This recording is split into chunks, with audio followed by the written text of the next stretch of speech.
Nous sommes toujours dans le mouvement dans un champ uniforme, champ de pesanteur. Cette fois-ci, nous allons faire un cas particulier d'une vitesse, initiale verticale et orientée vers le haut. Donc voici le cas de figure. Donc l'objet que l'on va lancer vers le haut, par exemple avec une main. Ici, donc voilà, on lance l'objet avec sa main.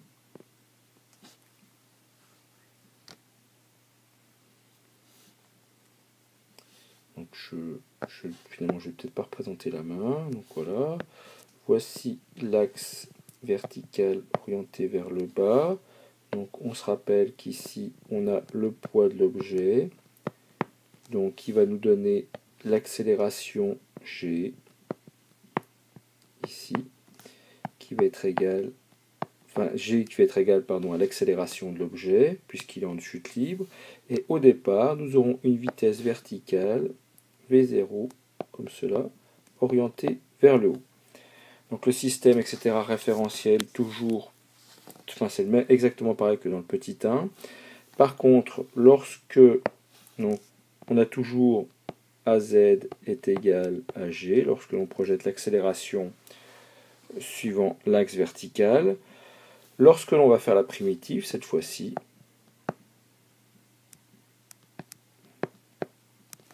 nous allons avoir Vz de t est égal à gt plus Vz de 0. Or, Vz de 0, donc la projection de V0, qui est verticale orientée vers le haut, donc, va être égale à moins V0, puisque ce Vz est vertical, mais orienté à l'opposé de l'axe des Z. Donc finalement, on obtient Vz de t est égal à gt moins V0. Si maintenant on recalcule la primitive, donc je vais encadrer ce résultat. Si maintenant on recalcule la primitive de Vz de t, donc on va obtenir Z de t. Donc la primitive de gt, ça va être 1 demi de gt carré. Et la primitive de moins V0 va être égale à moins V0 fois t plus Z de 0. Mais là, comme nous avons choisi l'axe, l'origine en t égale 0 à z égale 0, et bien on a z de 0 égale 0. Donc voici la deuxième équation horaire, celle de z. Exemple de calcul, jusqu'à quelle hauteur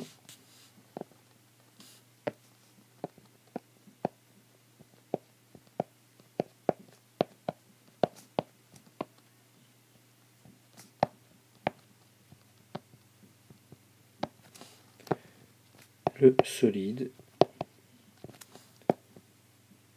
peut-il aller? Donc quelle hauteur? On va l'appeler h ici. Donc pour calculer cette hauteur, on constate que lorsque le solide ici va monter, ici, donc il va être animé d'une vitesse qui va diminuer et qui va de nouveau augmenter lors de la descente du solide. Donc il y a deux phases dans le mouvement.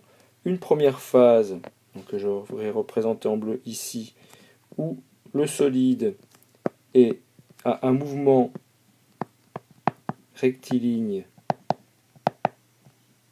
retardé. Et d'ailleurs, c'est uniformément retardé. Je vais effacer retardé et je vais mettre uniformément retardé.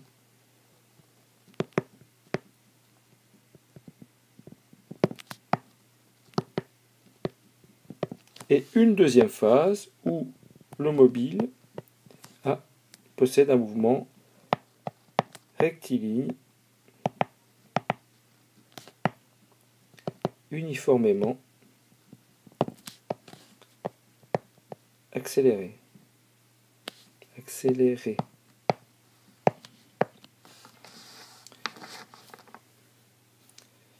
Si on observe la courbe d'évolution de la vitesse en fonction du temps, donc on obtient quelque chose qui va avoir cette allure. Donc là, on a V ici, en fonction du temps, donc T. À l'origine, on a V est égal à moins V0, ici. Donc là, c'est V en mètres seconde moins 1. Et on va avoir une droite, donc puisque V de T est égal à GT moins V0, on va avoir une droite qui va avoir cette allure. Donc avec une pente, donc la pente de la droite va être égale à G.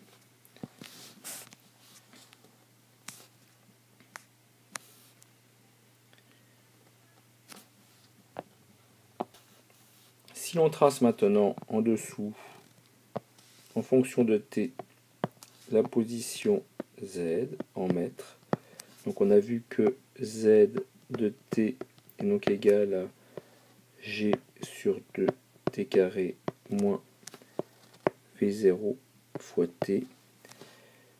Donc on part de l'origine ici, puisqu'au départ on a une vitesse, une position Z qui est égale à 0. Et nous allons avoir au départ, comme l'axe des Z est orienté vers le bas, une valeur de Z qui va être négative, jusqu'à atteindre une valeur ici maximale, enfin minimale plutôt, et de nouveau cette valeur sera négative, va croître et va être positive ici. Donc cette courbe a cette allure car l'axe des Z au Z est orienté vers le bas. Ce que l'on recherche ici, c'est la valeur ici de H. Donc ici on a moins H. Donc qui correspond à une vitesse qui est égale à 0. Donc pour cela, nous allons déterminer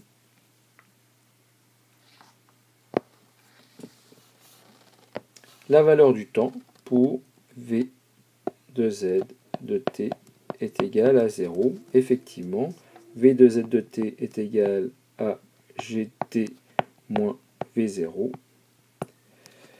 Donc, dans ce cas-là, si c'est égal à 0, ben nous allons avoir T qui va être égal à V0 sur G. Donc voici la première étape. Deuxième étape, nous allons remplacer cette valeur de T, cette expression de T, cette valeur de T dans l'expression de Z de T.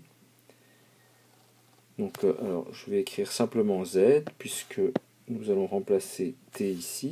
Donc, on va avoir Z est égal à G sur 2 T carré, c'est-à-dire V0 au carré fois G carré, donc le T qui est ici, moins V0T, donc c'est-à-dire moins V0 fois V0 sur G.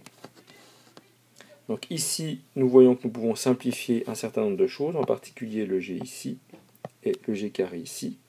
Donc on obtient V0 sur 2G moins V0 carré sur 2G, pardon, moins V0 sur V0 carré sur G. Donc si on fait la somme des deux membres de la partie droite de l'égalité, on obtient Z est égal à moins G V0 carré. Alors, attendez. Que je reprenne correctement. Moins 1 demi, pardon. Moins 1 demi. Donc, moins V0 carré sur 2G. Si l'on remplace, supposons par exemple que V0 soit égal à 2 mètres seconde moins 1. Donc on a G qui est égal à 9,81 newton kilogramme moins 2 ou unité équivalente mètre seconde moins 2. On aura alors Z qui est égal à 2 au carré divisé par 2 fois 9,81 Donc z est égal à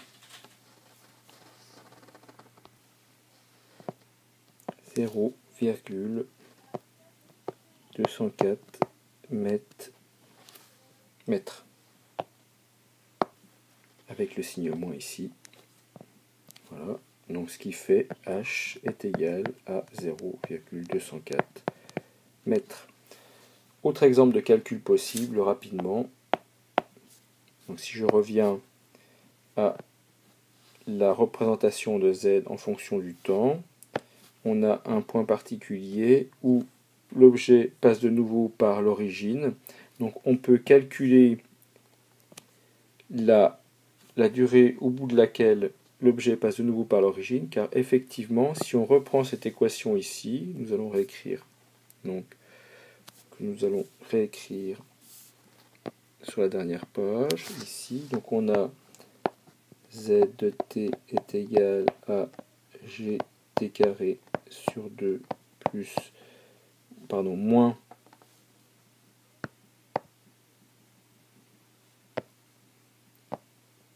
v0t.